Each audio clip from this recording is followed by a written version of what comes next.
За сайн байцгаана уу? Та бүхэндээ бид хэмбэ гэх бидний подкаст үзэж байгаа өдрийн мэнд хүргэе. Өнөөдрийн сэдэв маань ил хаант улсын талаар ярилцсан. За бидний зочноор Монгол Улсын их сургуулийн багш доктор Даануугийн анх хоёр багш маань оролцож байна. Бидний урилгыг хүлээж авч хүрэлцэн ирсэн танд баярлалаа.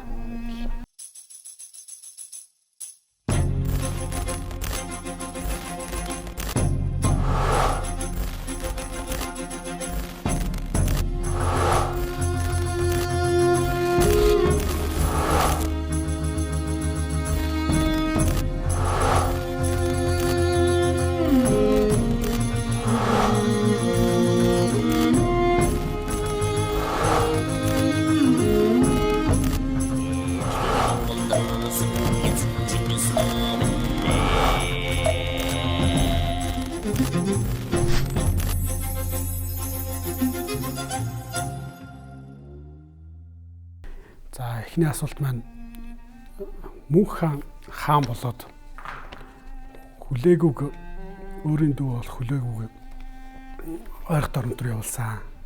Яагаад хувлаг явуулаагүй юм бэ? Яагаад ариг бүхийг явуулаагүй? Яагаад хүлээгүүг явуулсан юм бэ? Энэ талаар. За тэгэхээр Мөнх хаан 1251 онд Их Монгол улсын хаан ширээнд суусны дараа дахин хуваарлалт бол явагдсан. За энэ үе хүртэл бол Зүчийн улс, Өгөөдөн улс, Зүчийн улс, Цагаадаан улс, Өгөөдөн улс, Тулуун улс гэж байсан. За тэгэхээр энэ Мөнхийг эсэргүүцэж Тулуун улс санахныг эсэргүүцсэн учраас Өгөөдөн улс бол үндсэндээ үгүй улсаа задарсан. Цагаадаан улс бол Ургуунаа хатны югаар үлдсэн. За тэгэхээр энэ шинэ нөхцөлд бол одоо нэг ёсондоо хуучин Чингис хааны ургийнхан дөрөв хувааж байсан бол одоо Тулуун ургийнхны ноёрхол Чингис дотроо нэр явчлаад ийм амбиц бол Мөнх хаанд байсан юм шиг байна. За тэгээ энэ үүднээс бол орох доронтыг шинэ тийм одоо захирагчаар бол хүлээгүүг томилсон байдаг. За тэгэхээр энэ бол нэгдүгээрт Мөнх хаан бол яагаад ингэж шинээр ингэж хүлээгүүг явуулах болсон гэдэг энэ бол цодрын чуулган дээр бол тодорхой хэлсэн байдаг. Жөөний дэрч байдаг. Өөрөөр хэлбэл энэ дэлхийн ертөнц тэр өгүүлж орол дэлхийн ертөнц хэмжээ хязгааргүй үжим. Тэрнийг одоо бид нар ингээ бараг ихэнхийг эзэлчлээ. Одоо тэгэхээр ингээд тэнд нэг асуудал гарахад заавал энд хар хорноос шийдвэр гаргадаг. Их хаан оролцож байдаг нь бол хамаг юмыг удаашруулж байна. Тэгэхээр энийг яах вэ гэхээр их хааны нэрийн өмнөөс хан хөвүүд их гүрний тодорхой газрууд захирч суугаад чухал хэрэгүүдээ тэндээ шийдээд их хаан бол эндээ төвлөж суугаад ингэж байдаг. Ийм тогтолцоонд шилжих зөвөө гэдэг ийм шийдвэр гарсан гэж. За тэгэхээр энэ шийдвэрийн үүднээс бол хүлээгүүг бол баруун зүг рүү томилсон. За яагаад хүлээгүүг вэ гэдэг талаар бол Жувений дээр байдаг юу байгаа.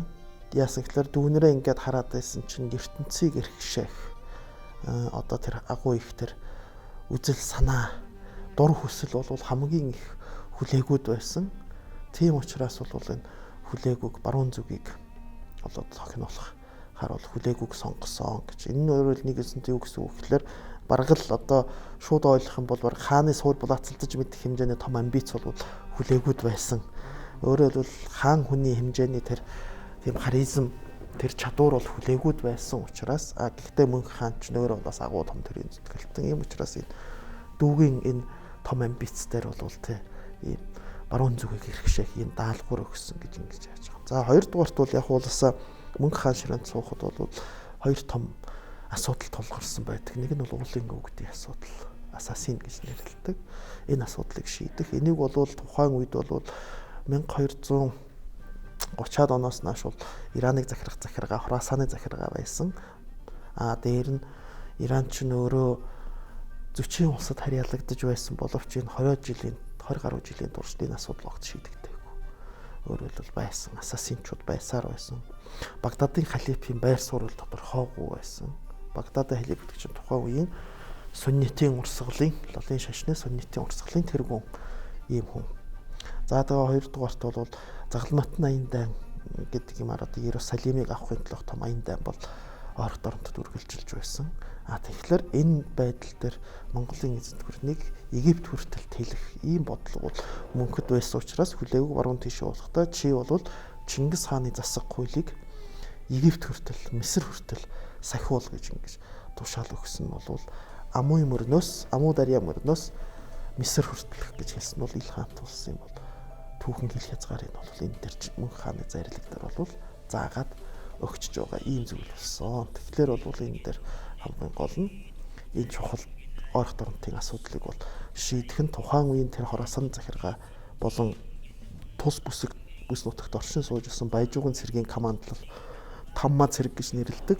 Эдгээр шийдэх тийм чадвар эднэрээс хальж гарсан том асуудал байсан болов. Тийм учраас Алтан уурхын ханхүү томилон илгээх ийм асуудал байсан баг. Зүгээр харин үнэхээр явуулахдаа яг хүлээгүүг тэнд сууршаад ханхүү бол яг ингээ улс байгуул гэсэн үгүй юу гэдгийг бол бас судлаачид одоо хүртэл маргадаг. Тэгэхдээ мөнх хааны зарлиг дээр бол тэнд суугаад Амуу дарья мөрнөөс Египт хүртэлх энэ юг бүс нутаг Чингис хааны засаг хуулийг сахиул гэснээс үүдгэд бол энэ одоо тийм бүрэлдэхүүн улс болвол байгууллаа гэдэг ийм санаа бол нэгдүгээрт байсан баг. За хоёрдугаарт бол бас өөр нэг Ибн Шадид гэдэг араб сурвалжаар дээр өгсөн мэдээгээр бол 1259 онд монголчууд дээр ирсэн Аюубидын улсын элч 1259 онд мөнх хаяг таал төгсдөг гэж ирсэн элч хүлээгүүд бараалгахад Ил хаан гэдэг цолтой байсан гэж.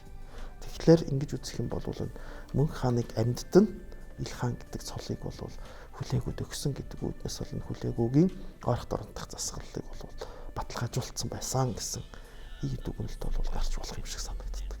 Тэгээ Ил хаан гэдэг чинь Хувлаа Эхион улсаас өгөөг юм уу? Яг дараа нь бол Хувлаа хаан бүх Ил хаанд Ил хаан гэдэг цолыг Хувлаагаас өгдөг. Улсаа шинэ Ил хаан суулаа.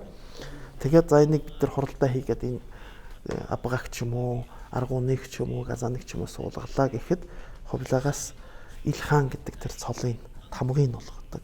Одоо хүртэл тэр Ил хаадын загтал харилцаанд дээр дарсан байгаа тамга нь бүгд дөрвөлжин үсэгтэй. Иванаас олгосон тамга байдаг. Харин Ил хаан цолыг хамгийн анх бол Ибн Шадидын тэр мэдээг авч үзэх юм бол энэ бол 1250-д мөнх хаан хүлээгүүг явахад нь Ил хаан гэдэг цолыг бол өгцөн байсан гэдэг дүгнэлт. За мөнх хаан тухайн үеийн хар урам хотод ирсэн жуулчд хүмүүс болох дээр мөнх хаан Гүйг хааныг ингээд яг хувь хүнийхэн талаар дүрсэлсэн байдаг шүү дээ. Хүлээгүү хааныг яг тийм хүн байсан ингээд дүрсэлсэн тийм баримт үлдсэн болов. Хүлээгүү хааныг яг хувь хүн талаас нь дүрсэлсэн дүрслэл бол армян сурвалжууд дээр бол гардаг.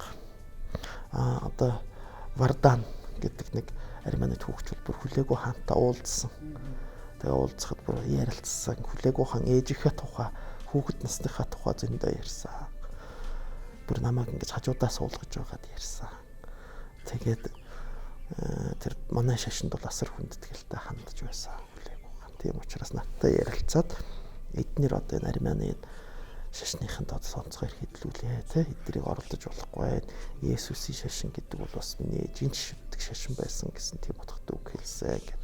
Тэгээд ер нь хүлээгүү хааныг тийм их ширүүн төрхтэй боловч тийм их төрийн хүний шинжинд бүрдсэн тийм их сайхан хүн байсан ч гэдэг юм уу тийм дүрслэлийг бол Вардан үлдээсэн байдаг. Тухайн үеийн монголчуудын нүүр царайны дүрслэлийг бол хамгийн сайн тэмдэглэж үлдээсэн бол армян сурвалжид Кракос ч юм уу Вардан ч юм уу Акнерийн Григор дээр бүр нүүр ам одоо монголчууд бол тухайн монголчууд ийм ойноогоор нүдтэй сахал байхгүй хамран навтгарч гэдэг юм уу ингээд бүр тусдаа татар хүний монгол хүний дүрслэл гэж тусдаа тийм гарчиг тавьж байгаа дүрслэлүүд бол байдаг. Тэр байтугай найрлагата тэр Кракос хэлж байгаа. Найрлагата ингээд хоолыг ингэж иддэг ихлөө юу яадаг шөлөнд махыг чанах их гол төлөв чанж иддэг чанах юм уу шарж иддэг гэхдээ шөлөнд нь бол давс идэггүй гаргаж ирсэн хойно давстай тийм шөлөнд дүрж иддэг тэгээд арих айрыг улуудаг тэгээд жаахан халаад ирэхээр тийм чон уйлах мэт тийм дуу гаргацгаадаг гэх тэр нь одоо нэг снуртын дуу ахал та тэр нэрийн жайгийн талаар хүртэл ингэж тэмдэглэж үлдээсэн ийм зүйлүүд бол армян сурвалжууд дээр хамгийн их гардаг. За перс сурвалжууд дээр бол хүлээгүү хаан, Аба хаан эдгэрийн төрийн бодлогын дүгнэлт за энэ бол ийм ухаантай, тийм зарчимч, ийм удирдахч байлаа гэдэг тэр дүгнэлтүүдийг бол перс сурвалжууд хөвчлэн гаргасан байдаг. бас нэг энэ яг баримт болж үлдсэн үг мэдэхгүй байна. Мөнх хааныг яг хаан ширээ суух ёслол дээр уулын хүүд ассасинчууд дарамтлсан утга хүрхэд юм захиа ирсэн гэсэн. Тэрэнд мөнх хаан маш их хилэгнээд ерөнхийдөө энэ ассасинчуудыг заавал дараараа бүрэн дарж дуусгаараа гэж хүлээгүү даалгавар өгсөн гэсэн. Энэ яг баримт болж үлдсэн. Энэ баримт болохоор Урбрукийн дурсгал дээр бол зүгээр ийм цуурхал хар хоринд тарсан. Нэг 400 зүсээ хувиргасан тийм алуурчууд те ассасинчууд хар хоронд ирсэн мөнх хааны амь насанд халдах гэж өгдөг тийм цуурхал бол хар хором хотод бол тархсан байна гэдгийг бол Урбрук бичүүлдээсэн байдаг. Өмнө нь ассасинчуудаас Гүйг хаанд захидал ирсэн, элч ирсэн. Тэ элч ирсэн. Тэгтээ тэр захидлын утга нь бол ямар нэг тийм занал хийсэн тийм бол утга байгаагүй. Гэхдээ Гүйг хаан бол тэр захидлын хариуд бол асар их ууралж хараагаад та нарыг бол заавал яг уу дарна. Та нарыг заавал сонино гэд ингээд элчийг хөөж явууллаа. Загнаж доромжлоод хөөж явууллаа гэж. Тэгж бол сурвалж дээр бол гардаг. Тэр Урбрукийн мэдэн дээр бол одоо тэгж амь насанд талдах гэж ингэж хүмүүс ирж байна гэж. Хамгийн гол монголчуудын дургууг нь хөргөссөн ассасинчуудын юм нь бол тэр баруун зүгт байсан Иранд байсан монгол цэргийн Чормгон хорчийн удирдсан монгол цэргүүдүүд Цагаадаа гэдэг нэртэй жанжныг ассасинчууд хорлж алсан. Өөрөөр тэр жанжин гээд алагдсан нууцаар одоо хорл амь насанд халдсан тэр хүмүүс нь бол ассасинчууд байсан гэж үздэг. Тийм учраас тэр үеэсээ бол ерөөсөө монголчууд Гүйг хаанч дээр мөнгөч дээр ерөөсөө л цусан өшөө гэж тэрнийг үзэж ассасинчуудыг заавал дарах ёстой. Найрамдах тийм ямар ч болзол бол байхгүй. Тийм учраас бол Гүйгийг тэр явахт нь мөнхийн захиасан дээр Багдадын халифыг бол дагуул өршөө дагахгүй бол байлдан эзэл харин ассасинчуудыг бол ямар ч тохиолдолд үнсэн товрох болов. Тийм учраас тэр ассасинчуудыг хүлээгүү дарсны дараа хуршаах гэдэг энэ Рокнадын хуршаах гэдэг толгойлогч нь хар хорин руу явуулахад хар хором руу явуулахад хөргөлгөөр мөнх хаан ийм одоо хэрэггүй хүмүүсийг надар ингэж явуулж явах ямар хэрэг байна гэдэг. Тэгээ хангаан нуруу хавьд тэрнийг замд нь цаазаллаа гэдэг сурвалж дээр бол тэмдэглэж үлдээсэн байдаг. Тэгээ Марко Пологийн тэмдэглэл дээр ассасинчууд яаж тэр залуучуудыг өөрийнхөө тий бүлэглэлдээ илсүүлдэг яасан тэрийг талаар үлдээсэн байдаг шүү дээ. Тэр бол ер нь яг Марко Поло бол 1200 тэр Ил хаан тус байгуулагдж байх үед Иранаар өнгөрөхдөө бол тэр домгч явах тэр хууч яриаг бичиж сонссон юм шиг байна. Тэнүүгээр бол ассасинчууд бол ор хавийн хот тосгод руу дайрахтаа нөгөө хүнийг залуучуудын олзлохдоо ухаалдуулдаг, аллаа гэдэг ухаалдуулдаг сэрэгтэй тэр ассасинчуудын аламут ч гэдэг юм тэр цайдад сэрдэг. Тэгэхээр тэр цайзаа бол ерөөсөө нэг ёсны тийм диважингийн хуулбараар хийсэн. Өөрөлд диважин гэж ямар байдаг гэж өгүүлдэг. Тэрнийг аль болох бүтээх гэж оролдсон. Хамгийн тансаг хоол, ариг, дараас хар тамхи, эмис охид юу гэдэг хүний жаргал хүсч болох бүх юмыг бүрдүүлсэн.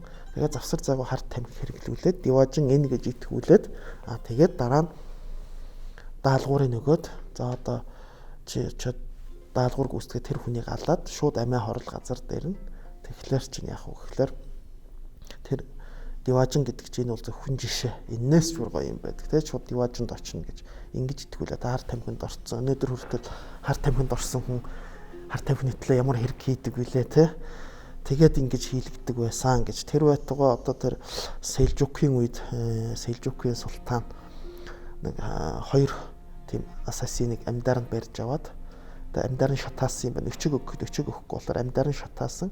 Тэгээ шатаж байхдаа бол тэр хоёр ассасин бүр бид нар Хасан Саббахын цэргүүд байна гэд бүр тачхантлах хөхөрсөөр байгаад шатаж өгсөн. Огт тийм өвдөх тийм мэдрэмж юу бол байгаагүй. Тийм учраас бол их Селжукууд бол сүрдсэн гэж ийм хүмүүс байсан. Учраас бол тэр тухайн үед орох доронтод хамгийн гол нь тэр аллах тэр бүх юмараа нууц ажиллагаа явуулгаар бол алдаршсан ийм бүлэглэл байсан. Юуны хувьд бол хамгийн анх бол эдгээр чинь үүсэл нь бол исламын шин үүсний дараа бол шиит сүннит гэдээ хоёр хуваагдж байгаа шүү дээ. Алигийн шүтгэгчд нь шиит болоод Абу Бакрыг шүтгэгчд нь сүннит болоод. Тэгэхээр тэр шиитүүдийн нэг хэсэг нь Египтэд очиод улс байгуулсан. Тэгэнгүүт тэрнийг Омияд Аббасид энтерийн үед дараад Египтээс хөөхтөн одоогийн өнөөгийн Ливаны нутаг бол Жабала Кебир гэдэг их нурууд гэдэг тийм хойц сэр хамарсан энэ нуруу тийм өндөр уулын бүс байд юм байна л да. Тэнд үлдээд тэгээд дараа нь тэдний үзэл санаа нь тэр чин шийтийн 12 имам гэж. Тэрний 7 дахь имам Исмаил гэдгийн сургаалыг дагагчд болоод тэг Исмаилитууд гэж нэрлэдэг. Тэгээд Иранд тэр үзэлтэн тархахад Иранд бол улсын эртнээс нас шиитийн бол том голомт байсан Ком Исфахан гэдэг Машхад гэдэг 3 том.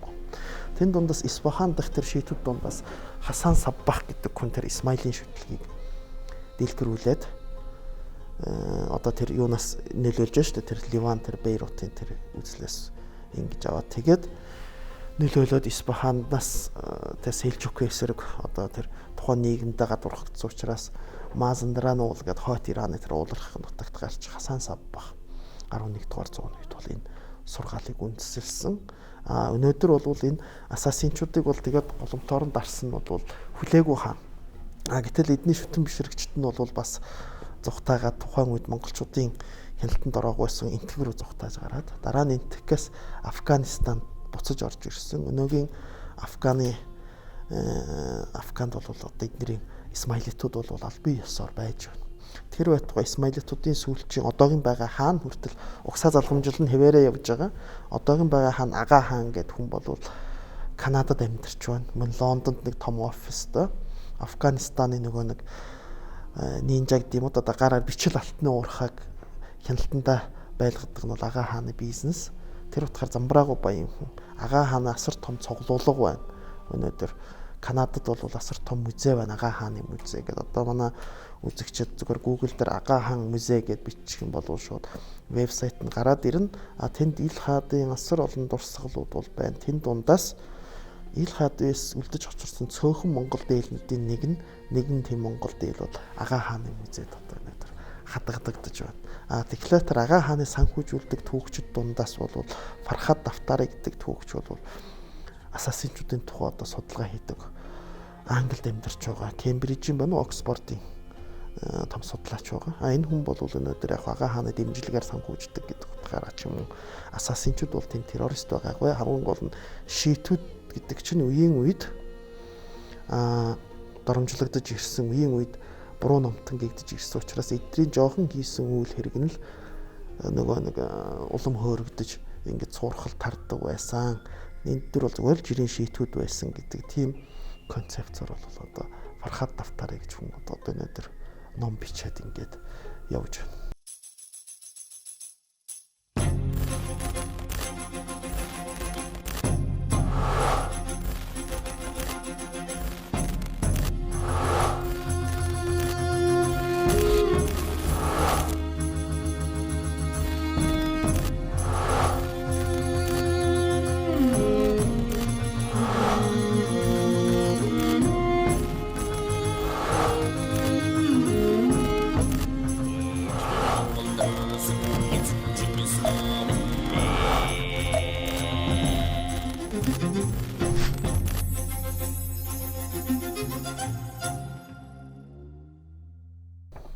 Чингис хаан ч бас ойрох дорид руу дайрж ирсэн. Гэхдээ олон цайз олон бэхлэлтүүдийг бол эзэлжсэн. Гэхдээ Хүлүүгээ хааны хувьд бол бүр Чингис хааныхаас илүү том баялаг, том хот, илүү том цайзыг руу дайрж ирсэн юм шиг баримт байдаг шиг. Яг тэгсэн үү? Тэгээд Хүлүүгээ хааны ерөнхийдөө байлдах ур чадварыг. За энэ дээр бол улсаа яг хуу Чингис хаан бол Хорезмийн том хотуудыг бол эзэлсэн. Хүлээгүй хаан бол Багдадыг эзэлсэн. Мэдээж хотны хэрэм цайзын үед бол яг хүлээгүй Чингис ханаас илүү гарсан юм гэж бол юу аах вэ? Тэргүй энэ үед бол хүлээгүй үед нэгэнт хот цайзыг хэрмийг эзлэх төр Монгол цэргийн арга тактик энэ бүх юм нь бол тогтцсон байсан. Зүгээр энэ ташранд бас яг энэ тухайн үеийн 13-4 дугаар зууны Монгол цэргийн байлдааны тактик хот цайзыг яаж эзэлдэг байсан энэ талаар бол дэлгэрэнгүй судалгааг цэргийн түүхч профессор Хайнзангийн шагдарга бичээд 2 бот ном гаргасан байдаг. Монгол цэргийн аян дан байлдан дагуулын түүх. Бас энэ хүний ураад зөвхөн Монгол цэргийн тэр хот цайзыг эзэлдэг арга техникээр бас та нар ярилцвал бүр илүү үзэгчдэд их сонин мэдээлэл өгөх байх. Зүгээр Хүлээгүй хааны хувьд бол нэг том гайхалтай зүйл нь тэр ассасинчуудын цайз өндөр уулын бүсэд байгаа тэр цайзуудыг эзэлсэн тэр цэргийн тактик ажиллагаа байж байгаа. Би одоо үзэгчдэд ойлгомжтой байх үүднээс хэлэхэд би өөрөө тэр Аламутын цайзыг бол очиж үзсэн. Одоо нийт тэр Мазандараны нуруунд бол 200 гаруй цайз байсан байна. Уулын өвгдийн. Тэр 200 гаруй цайзыг бол 2 жилийн дотор хүлээгүй хүн бүгдийг эзэлсэн. Гэрдээгүй хас бусдыг. Тэгэхээр энэ цайзуудыг эзлэхдээ бол тэр одоо газар нь бол би жишээ нь Аламутыг ойлгомжтой болгох хэлэхэд Казвин гэж хотоос 120 км-ийн зайтай байдаг цайз واخгүй юу? Өндөр ууланд. Тэгэхэд чинь одоо машинаар одоо бол орчин үед ингээд гоё асфальтын зам тавьчихсан тэр хүртэл. Тэгэхэд 120 км газар асфальтын зам. Тэр нь одоо манай Монгол шиг ийм зам биш л дээ. Бүр гоё янзын гоё одоо энэ манай бараг шинэ нисхийн зам шиг ийм гоё зам тавьчихсан. Яг нэг сүүл хэсгэр өгөөл нэг манай хот хоорондын зам шиг болж ирдэг. Тийм асфальтын замаар машинаар явхад 5 цаг явж байна. Яг бол ингэж олон ороож уулыг олон ороо сүлждэг учраас машины мэйл 20-30-аас дээш ерөөсө гарахгүй байна. Тэгээд цам гаруй хайрхан шиг тийм 2 том нуруу давж байж Аламутын хөндөр рүү орж байна. Тэр хөндөд 30-аад км газар 40-аад км газар нэг тийм хавцал өгсөж байна. Амар том өхөр чулуутай тийм ангал хавцал голтой ширүүн урсгалтай хавцал өгсөж очоод тэр Аламутын цайз дээр очиж байна. Тэгэхээр бол үнэхээр одоо өнөөдөр бол Казвин хотоос машин хөлслөөд явхад бүтэн нэг өдрийн ажил болдог. Тэр жолооч биш зүгээр тэр машин дотор сууж явсан хүмүүс Аламут ороод ирэхдээ хөтлөө ядраад ирдэг. Тийм нөхцөлд хүлээгүй хаан бол энэ тэр том цайзыг эзэлсэн байна. Тэгэхдээ бол яг Аламут бол бууж өгсөн. Маймун дизиг эзлэхэд бол хүлээгүй хаан яасан гэхээр тэр огт эзлэгдэж байгаа цайз. Маймун дизиг эзлэхэд ганцхан боломжийг олж харсан. Өмнө нь Сэлжукууд эзэлж чадав хинч эзлээгүй тэр Маймун диз цайзыг яасан гэхээр очиж харахад хүлээгүй хаан бүр гайхаж байсан гэд ийм аймаар цайз байдаг өндөр уул тийм тайган.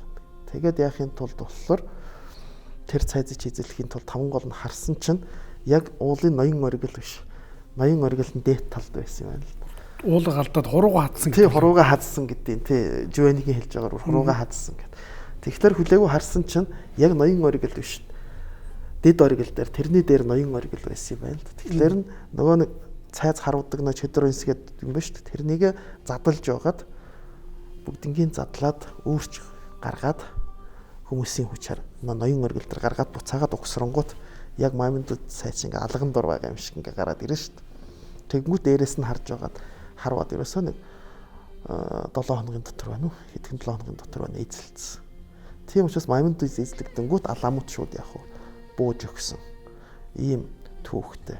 Тэгэхээр бол энэ дээр тэр Монгол цэргүүдийн хэрэгэлсэн зэвсэг чөдөр онсны дүрслэл мөрсөлийн бол бүгднгийн сурвалжууд бол бас тэмдэглэж үлдээсэн байдаг. Бүр нөрөө гэж нэрлэдэг тийм тактик хэрэгэлсэн гэж бол Ахбара Монголоо гэдэг сурвалжууд үзүүлсэн.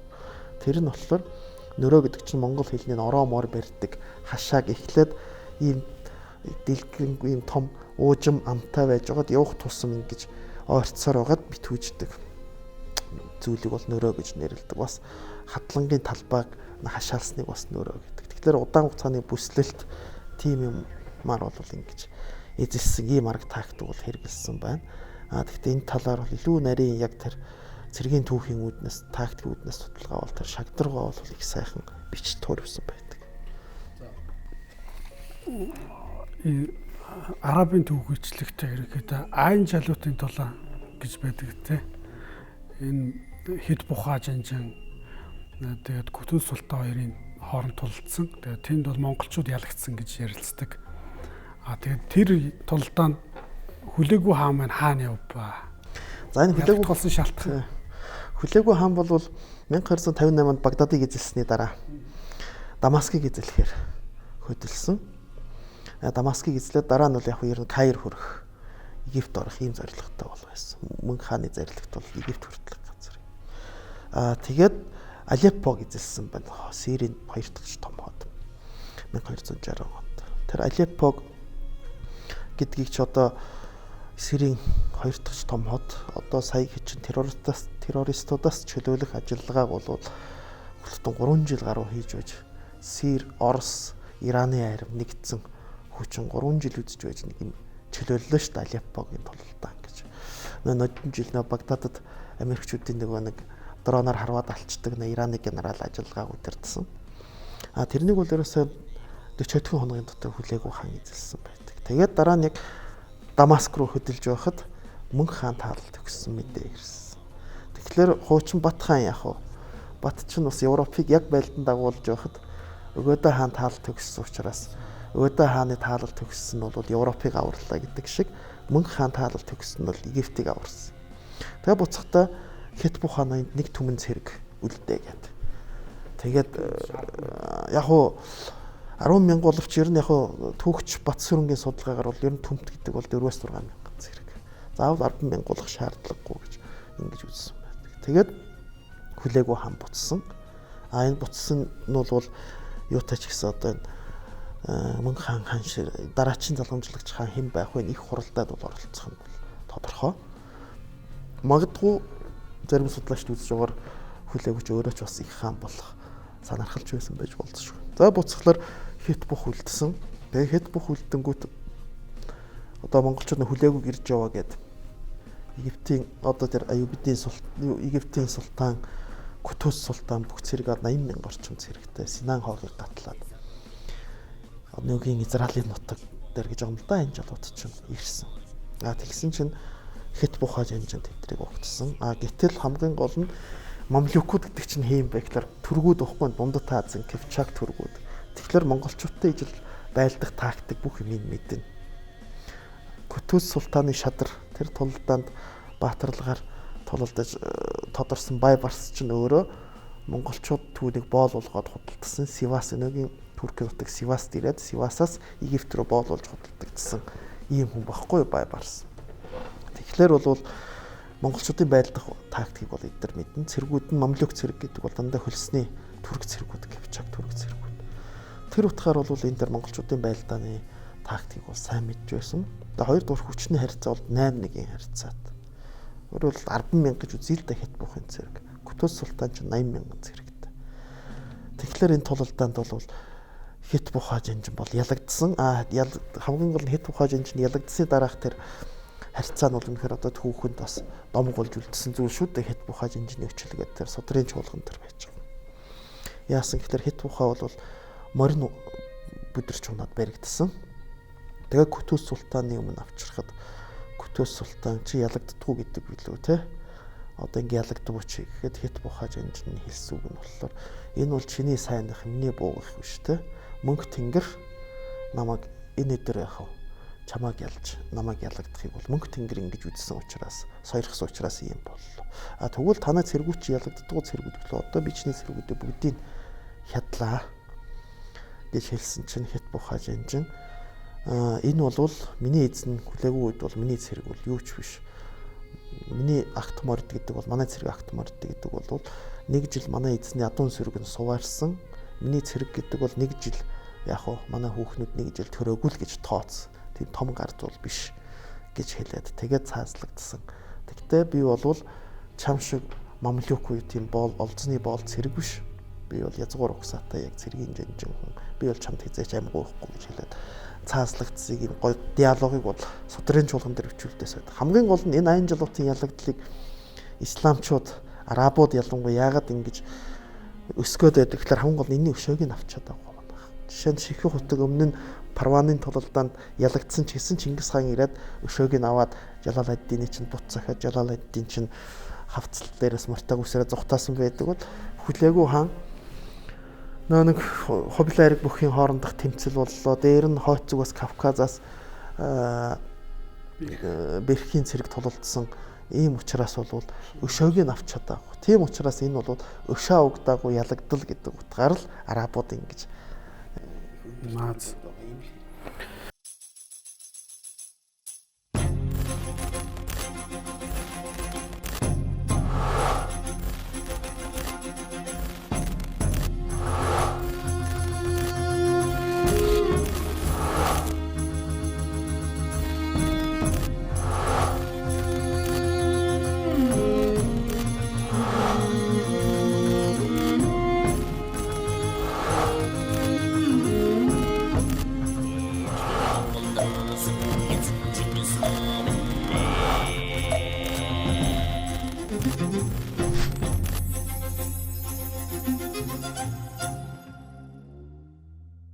Монголын түүхийн нэг гол их сурвалж болох судрын чуулганыг перс хэлнээс орчуулж байгаа гэж би сонссон.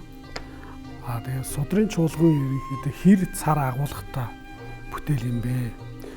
За дээрэс нь энэ судрын чуулган дээр бичигдсэн баримтууд Монголын нууц товчоотой зөрдөг юм үйл явдлууд байна уу? Энэ талаар за тэгэхээр бол яг судрын чуулган гэдэг зохиол маань бол нууц товчоод зөрдөг юм бол бараг байхгүй.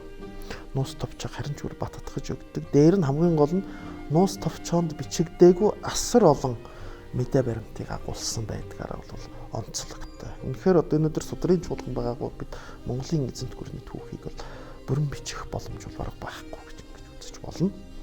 Тэгээ судрын чуулганыг бол ерөнхийдөө 3 хэсгээс бүрдсэн. За нэг хэсэг нь бол монголчуудын түүх.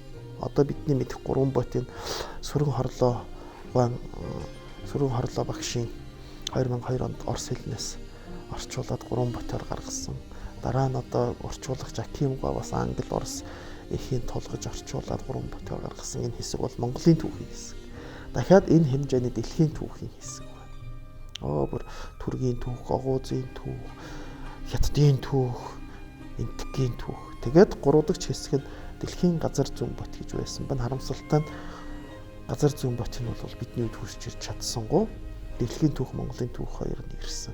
За тэгэхээр Монголын түүхийн хувьд бол одоо энэ дэр бүртээ чонын үе, эргүүн хонгийн гас эхлээд Рашид эдний амьдарч байсан 1300 он хүртэлх Монголын эзэнт гүрэн Цагаатан улс, Их Монгол улс, Цагаатан улс, Зүчийн улс, Илхаант улс, Юан улсын түүхийг бол өөрийн амьдарч байсан хүртэлхийн түүхийг маш дэлгэрэнгүй бичжүүлдээсэн. Нууц товчоонд байдгүй хэдэн зуун мэдээ баримт. Энэ юмнууд бол судрын чуулган дээр байна. Гэхдээ Монголын түүхийн хэсгийн бичгтээ бол Рашид эдийн ганцаараа бичээгүй. Тухайн үеийн Дөрвөн аймгийн харьяат Их ноён Болод Чинсан гэдэг хүн бол энд оролцсон. Болод Чинсан байгаагүй бол энэ түүх гарахгүй байсан гэдгийг бол өөрөө өмнөх үгэн дээр тов тодорхой Рашид эдийн хэлсэн байж байгаа. Тэр утгаар өнөөдөр бол Болод Чинсан бол Монголын түүхчид дундаас мэдээж хүннүү яснаас түүхчид бол байгаа шүү дээ. Нэр нь мэдэгдэж байгаа анхны түүхч нь бол Болод Чинсан гэж ингэж үзэж болно. Тэр утгаар би бол одоо боддیں۔ Өнөөдөр яг хөшөө дурсгалын юм бол их хавтгаарч байна. Гэхдээ одоо нэг юу гэдэг жирийн нэг хүн биш, энэ бол анхны нэр нь мэдэгдэж байгаа анхны түүхч, дээр Их ноён төрийн том зүтгэлтэн ийм хүн гэдэг утгаар бол энэ Болод Чинсангийн дурсгалыг бол бас Монгол улсад мөнхжүүлэн үлдээсэн ямар нэг биетэ бодтой зүйл бол байх хэрэгтэй, ингүүлэгч эрэгтэй түүхэн хүн гэж Болод Чинсан. За хүлээгүй хаан маань тэгээд Илхаант улс гэдгийг үндэслээ байгуулчлаа. Тэгээд Алтан ордны улстай яагаад зөрчилдөд байлдуу? Энийн учир шалтгааныг та. За энэ бол ерөөсөө тухайн үеийн араб сурвалжуудыг мэдээлж байгаа Ал Омарын ч мэдээ байж байгаа. Энэ дэр бол гол нь юу гэхээр хүлээгүй ханыг эндээс томилж явуулахад Зүчийн улс, Иран тэр үе чинь Иран, Антоли энэ чинь бүгд Зүчийн улсад харьяалагдаж байсан. Татвараа төлж байсан. Тэр утгаар 1252 онд хүлээгүй чинь хар хорноос гарсан мөртлөө 1255 гэхэд Иран руу ороо 3 жил Цагаатан улсын нутаг дээр л найрлаад яваад байгаа. Юу гэж вэ?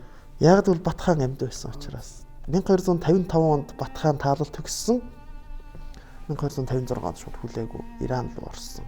Ийм зүйл болсон. Тэр утгаар уулаасаа Алтан ордны улсын Зүчийнхэн хойд Азербайджан, Ираны одоо хойд хэсэг Азербайджан, Кавказыг бол өөрсдийн нутаг гэж үздэг байсан. Тийм учраас бол Тебриз хотыг хүртэлх энэ газрыг бол Илхаант улсаас нэгсэн. Эннийх нь хариуд бол хүлээгүй мэдээж юу гэж өхөөр эзэлсэн газар учраас тийм учраас энэ Кавказ болон Азербайджаны төлөөх тулалдаан байсан. Энэ Батыг өгөхийг хүлээгээд байсан. Ер нь бол Ал Омар тэгж хэлж байгаа. Мөн судлаачид яг он цагийг харахад бол тэгж бас харагдаад Ал Омарын тэр таамаглал бол их үр дүнтэй л харагдаад байна. За тэг хүлээгүй хаанчлал нь гол онцлог нь юу вэ? За тэгээ хүлээгүйгээс хойш энэ хаадуудын онцлог энэ талаар та. За хүлээгүй хаан бол өөрөө тийм Монгол төрийн уламжлал тэр Монгол юуг бол асар их баримталдаг хүн байсан. Тэр утгаараа Иранд очихдоо бол Ил хаан тулсын дараачийн хаадын яг тэр ямар байх тэр зарчмыг тогтоож өгсөн. Тэр зарчмын үгээр Монгол байдлаараа Монголороо байх. Монгол төрийн бодлогыг явуулах.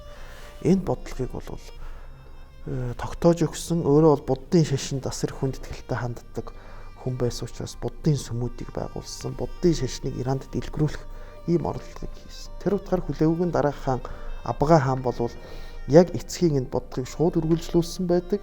Харин 3 дахь хаан Ахмет гэдэг Тэгудар гэдэг хаан бол өөрөө исламын шашинд ороод Ахмет гэдэг нэр авсан. Тэгээд зарим монгол үгсийг хэрэглэнээс гаргаж оронд нь араб нэр үсэг хэрэглэх ч юм уу. Исламын соёлыг одоо баримтлах ийм бодлого баримталсан учраас хан хүү аргун тэргүүтээ монгол найд бослог гаргаад Ил хаан Тэгударыг Ахмет Тэгударыг баривчлаад их засаг хуулийн ёсоор шүүгээд цаазар авсан. Их засаг хуулийн ёсоор шүүд цаазар авсан. Энэний дараа Аргун хаан дахиж монголчлохын орлогыг хийхдээ бүр Иранд хүчээр буддын шашныг дэлгэрүүлэх. Яг монгол ёсоор ингэж төрийг байгуулах ийм орлогыг бол хийсэн. Харамсалтай нь Аргун хаан маань өөр эрт нас барсан. Ингээд энэний дараа Газан хаан ширээнд суусны дараа бол Газан яг ард түмний хинхэн исламын юм аа. Гэхдээ бол бид төр маань бол монголороо байна. Хамгийн гол нь ард түмний исламыг бол хүндэтгэх үүднээс дээр нь бодлого явуулын үйл нь исламын бодлогыг явуулахаас хүрэх гэдэг үүднээс том шинжил хийсэн Газан хааны шинжил гэж нэрлэдэг. Энэ үеэс хойш бол тийм исламын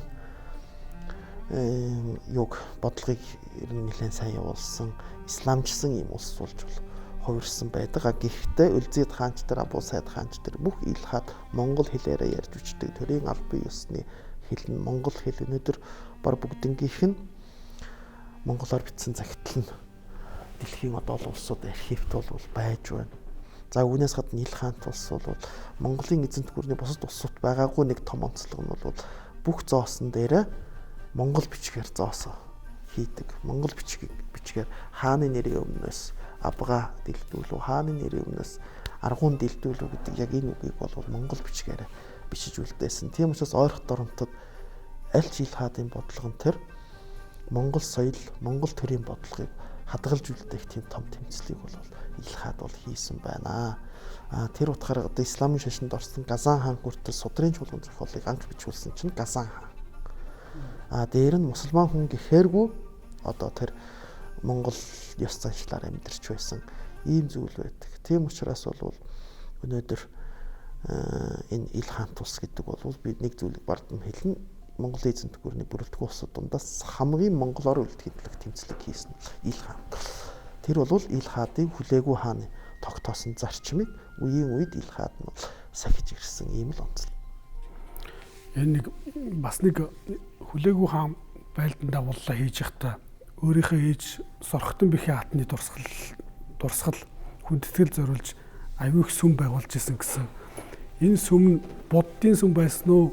Христийн сүм байсан уу? Энэ ерөнхийдөө яг ямар учир шалтгаанаар энэ сүмүүдийг барьсан.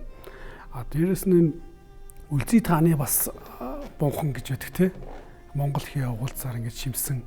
Тэгэд энэ үеийн хаадууд их бүтээлч байсан байгаа даа. Тэгээ энэ хаадуудын онцлог нь юу байсан бэ? За тэгэхээр энэ хүлээгүй хаан бол Сорхтан хатны бол Несторын шашинтан байсан гэж үздэг. Тэр утгаар улсаа хүлээгүй хааны хатан Докус хатан гэдэг нь бол Несторын шүтлэгтэй байсан. Тэр утгаар тэр Докус хатан бол Ил хаан тулс дахь нийт одоо загалмайн Несторын шашинтнуудыг загалмайн дотроо Несторын урсгалыг бол ихээхэн дэмждэг. Тийм байсан учраас бол Иранд бол Несторын шашин бол асар өндөр түвшинд хөгжсөн. Өөрөөр төрөөс маш их хэмжээний одоо дэмжлэг бол авсан байдаг. Харин нэг чухал нэг сонин юм нь Сорхтан хатны дурсгалын бунхан гэдэг нэг бунхан исламын шашны нэг бунхан өнөөгийн Марага хотод байдаг. Марага ч нөө хүлээгүйг нийслэл нь байсан хот шүү дээ. Тэг үзэхэд бол тэр бол яг хүлээгөөс өмнө байгуулагдсан Марага хотын хамгийн гоё үзэсгэлэнтэй бунхан байсан. Тэр бунханыг ихийнхээ нэрээр нэрлэсэн. Өөрөөр ихийнхээ дурсгал. Тэгэхээр энийг бол одоо хүлээгүй хааны тэр ээжтэй зориулсан сэтгэл гэхүү ээжийнхээ дурсгалыг одоо мөнгөчөж үлдээх гэсэн тэр хувь хүний их үр хоёрын харилцаагаар тайлбарлах боломжтой баг. Юуса түрүү хэлсэн шиг Вардантай ярилцахдаа хийхээ тухай хүүхэд насныхаа тухай асар их ярьсан. Тэгтээ бол энэ Жувенигийн хэлсэн шиг Монгол хан хөвүүд бол шашнаа өөрсдөө сонгодог гэж. Энэ бол энэний яг үлгэр жишээ нотлогоо хүлээгүй хааны одоо өөрийнх нь өссөн орчин. Эцэг нь Тулуу хаан бол бөөгийн шүтлэгтэй хүн байсан. Эхэн Сорхогтан хатан бол Несторын шүтлэгтэй хүн байсан. Өөрөө болохоор Буддын шүтлэгтэй ийм юугаар. Тэгэхээр бол энэ шашин сонгох энэ юун дээр бол одоо тэр эцэг эхийн нөлөө бол байдгүй. Яг цэвэр одоо өөрийн итгэл үнэмшлэр бол энэ хан хөвөд шашнаа сонгодог байсан. Нэг жишээ нь хүлээг. За Үлзийд хааны хувьд бол альч Ил хаан Үлзийд хааны тэр түүхэн дээр үүснээр альч Ил хаан өөрийнхөө засаглалын үеийг мөнгөчүүлж үлдээхин тулд тийм хот байгуулдаг, том бүтээн байгуулалт хийдэг байсан. Тэгэхээр хуучин Үлзийд хааны эцэг Аргун хаан бол Хонгор улаан гэдэг нэртэй тал монголоор нэрлэлсэн. Одоо өнөөдрийн байгаа тэр Султаны хотын Хонгор улааны хөндөд хот байгуулсан. Гэвч дараа нь эдийн засгийн хямралуулсан Аргун хаан эрт таал төгснөөс тэр барилга ажил зогссон байсныг Үлзийд хаан гүйцээгээд Султания гэж нэрлээд тэр хотыг төрийн нийслэлээр зарласан. Тэгээд тэнд өнөөдөр 54 метрийн өндөртэй тийм том бунхан Үлзийд хааны бунхан гэдэг өнөөдөр хүртэл дундад зууны уран барилгын дурсгалууд дундад их 3-д ордог хэмжээгээр дэлхийд 3-д ордог тийм дурсгалыг барьж байгуулсан өнөөдөр бидний үеиг хүрч ирсэн. За тэгэхээр тэр дурсгалыг Үлзий хээч гэдэг юм уу? Тэр ерөнхий бөмбөгөр ороо хөх бөмбөгөр ороо холоос бол тийм монгол гэрийг санагдуулдаг гэж Ираны урлагийн түүхчид хүртэл ингэж дүгнсэн байдаг. Энд Үлзий хээч гэдэг монгол гаралтай тийм монгол хээч чимэглэлээр чимэглсэн ийм зүйл бол байж байна. Дээр нь Үлзийд хаан бол өөрөө хэдийгээр мусульман байсан ч гэсэн Чингис хааны үрач гэдгээ бол нэг номерт тавьсан. Газан хааны үед зарилгаар бичигдэж байсан судрын чуулганы чинь анх Газаны түүх гэдэг тестээ сурвалж байсныг наач хангалтанд дэлхийн түүхийг нэмээд монголчуудын дэлхийн түүхэнд оруулсан хувь нэмрийг шигтгэж өгөөд наатахаас Жамиат Таварих буюу түүхсийн чуулган гэж нэрлэл гэдэг зарилгыг Арашид эдэнд буулгасан хүн бол Үлзийд хаан байсан. Нэр нь хүртэл Үлзийд гэдэг монгол нэрээр алдаршсан. За тэгээд Ил хаан тулсын ерөнхийдөө бууранд ороодох болсон шалтгаан юу юм бэ? Энэ талаар та. За Ил хаан тулсын ерөнхийдөө дороотлын шалтгаан бол төр доторх ноёдын нөл асар хүчрхэгжсэн. Өөрөөр хэлбэл хааны засаглалаас илүү тийм ноёдын засаглал илүү гарч ирсэн. Нэгдүгээр. За хоёрдугаарт бол Ил хаан тулс анх байгуулагдсан цагаас эхлээд эдийн засгийн хямрал байсан. Өөрөөр хэлбэл тэр том бүс нутаг өнөөдрийн Афганистаны баруун хэсэг, Туркменистаны өмнөд хэсэг, тэгээ Иран бүтнээрээ, Турк бараг бүтнээрээ, Ирак бүтнээрээ, Кавказын 3 улс, Армян, Азербайджан, Гүрж 3 бүтнээрээ, тэгээд Сирийн хойд хэсэг гэхлээр энэ том бүс нутгийг захирч яваад эдийн засгийн асуудал гол байсан. Энэ утгаар бол аль ч хаадын тэр одоо мөрийн хөтөлбөр гэдэг шиг бодлого хэрэгжихэд эдийн засгийн том асуудал бол байн гарч ирж байсан нь бол цаг ямагт нэг тийм хүссэн тэр бодлого явуулахад эдийн засгийн тийм саад бэрхшээлтэй тулгарч байсан. За тэгээ том ноёдын засаглал бол хааны засаглалыг давж гарсан. Үүнээс гадна ноёд төрийг хянахын төлөөх ноёд хоорондын тэмцэл нь бол хааны засаглалыг улам сулруулсан. За тэгээ сүүлд нь Абу Саид хааны үед болохоор Чобан ноён төрийг ерөнхийд нь хяндаг болсон Сүлдүүс аймгийн. Тэгээд дээр нь Абу Саид хаан бол өөрөө бас залуудаа хаан ширээнд хүүхэд багт хаан ширээнд суусан бас бага залуу балчир улмаас өөрийн гинт нас барахтаа өөрийн хаан ширээгээ гэрээсэл үлдээж амжилгуунаас сурсан. Дээр нь хувийн амьдралдаа хэтэрхий анхаараад тэр Багдад хатан гэдэгт хайртай болоод тэрнээсээ олж Багдад хатны нөхрөөс нь салгаж суусан нь бол ерөнхийдөө тэр Жалайр аймгийнхны бол дургууг нь хүргэсэн. Дээр нь Сүлдүүс ихний бас дургууг хүргэсэн. Богтолж авч суусан. Боловч одоо дараа нь энэ Багдад хатанд дурлсан сэтгэлээсээ болж төрийн хэрэгээс хүнд ирсэн. Гисэн боловч дараа нь сэтгэлээ хувиргаад Дэршад гэдэг бас Сүлдүүсийн нэг хатанд дурлсан явдлаасаа болоод Багдад хатан бол төрийн эсрэг бодлого явуулаад тэнд нь уралж Абу Саидыг Зүчийн улсын эсрэг дайтахыг ятгаад Абу Саид хаан өөрөө цэргээ аваад Кавказ руу хөдөлж явах замд зарим сурвалжийн мэдээгээр Багдад хатан хорлож алсан гэдэг. Тийм ч учраас Абу Сайд хааны зарим ноёд энэ Багдад хатан алчлаа гэдэг тэр үзлийн үүднээс дараа нь Багдад хатныг бол Абу Сайд хааныг алсан гэдэг тийм яллаар хорлож алсан байдаг. Тэр утгаар бол энэ бол Абу Сайд хааны бас жоохон хувийн зан чанар нь бол Ил хаан тусыг гэнт мөхөд зөв зүгээр явжсэн төр болос яг жоохон суларч байсан. Гэвч хяналт бүх юмд байж байсан төрд Абу Сайд хаан дараачин хаан ширээгээ сэнтигээ гэрээслээгүйгээс болоод хаан ширээний төлөөх тэмцэл болсноор Ил хаан тус задраад Жалайрын улс, Чобаны улс, Ал Музаф, Монгол угсааны Жалайр, Чобан, Эрдэнэ гэдэг 3 ханилэг. Тэгээд дээр нь Ираны Музаф, Ал Музафер гэдэг ч юм уу тийм ханилгууд болж ингэж задарсан. Ийм төрийн хэрэг нөгөө хувийн хэрэг гэдгийг ялгаж байгаа юм шүү дээ. Тийм үнэхээр тийм. Одоо энэ бол ордын нөгөө 6 цэнгэлээс болж мөхлөө гэдгийн бас нэг жишээ нь бол Ил хаан тус дээр бас яригдчих байна. За. Та бүгднээр Турк улсад докторийн зэрэг хамгаалсан. Тэгээ Ил хаан тулсын визирийн тогтолцоо гэдэг сэдвээр хамгаалсан юм билээ. Энэ визирийн тогтолцоо гэж юу юм бэ? Энэ талаараа та тайлбарлая. Энэ Ил хаан тулсыг анх байгуулагдах үед энэ олон шашинтай өөр суурин ард түмнийг яаж захирах вэ? Би түрүү Цагаатаа улсын жишээн дээр хэлсэн. Их засаг хуулиар шууд захирахад бас бэрхшээл гараад байдаг. Тэгэхээр энэ уян хатан бодлогыг болоход тухайн орон нутгийн төр төсн уламжлалын зах хэмжээгээр үргэлжлүүлэх. Орон нутгийн тэр ноёд сурвалжт язгууртнуудын эрх мэдлийн бас хэвээр үлдээх. Эднийг бодлогыг хэрэгжүүлэх. Ийм бодлого үндсэн дээр иргэний захиргаа нэгээс нь тэдүүгч гүйцэтгэх засаглал гэдэг юм уу одоо нэг ерөнхий сайд шадар сайдын алба гэдгийг бол хүлээгүй хаан үед байгуулсан.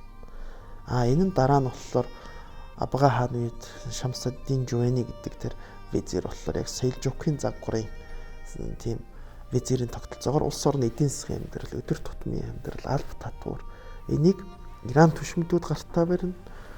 Гадаад харилцаа улс төр цэргийг Монгол ноёд гартаа барина гэдэг ерөнхийдөө ийм зарчмаар явсан. Тэгэхээр тэр иргэний захиргааг нь бол визирийн тогтолцоо гэж нэрлэдэг байгаа. Тэгээ би бол энэ диссертацийн дээр энэ визирийн тогтолцоог монголчууд хэрхэн хэрэгжүүлв гэдэг энэ өөрчлөлт хувьсэл энэ юм бол би судалсан байгаа. Судахгүй одоо юугаа бас нэг зав гарвал монгол хэлэнд орчуулад бас нэг ном болгоод гаргах санаатай байна. За манай нэвтрүүлгийн сүүлчийн асуулт бид хэм бэ? Бид бол би яг эзэнт гүрний түүхч хувьд хэлэхэд нэг үе дэлхийд хууль засаглал гэдэг юм хууль ёс гэдгийг сахиулж чадж байсан үлгэр жишээ ийм ард түмэн байсан. Өнөөдөр бол одоо юу гэдэг сайн эцгийн хөрөнгөн дээр үлдсэн үрэлгэн тийм эрх үрэлгэн тийм хүмүүжлгүй хүүхдийн дүрд тоглож байгаа сайн эцгийн хураасан өвдөр ийм л хүмүүс л гэж хэлнэ. За баярлалаа. За тэгээд өнөөдрийн манай нэвтрүүлэгт сонирхолтой ярилцлага өгсөн Монгол Улсын их сургуулийн багш доктор Дааногийн анх хоёр багштай баярлалаа. Таны цаашдын судалгааны ажилд чинь амжилт хүсье. За баярлалаа.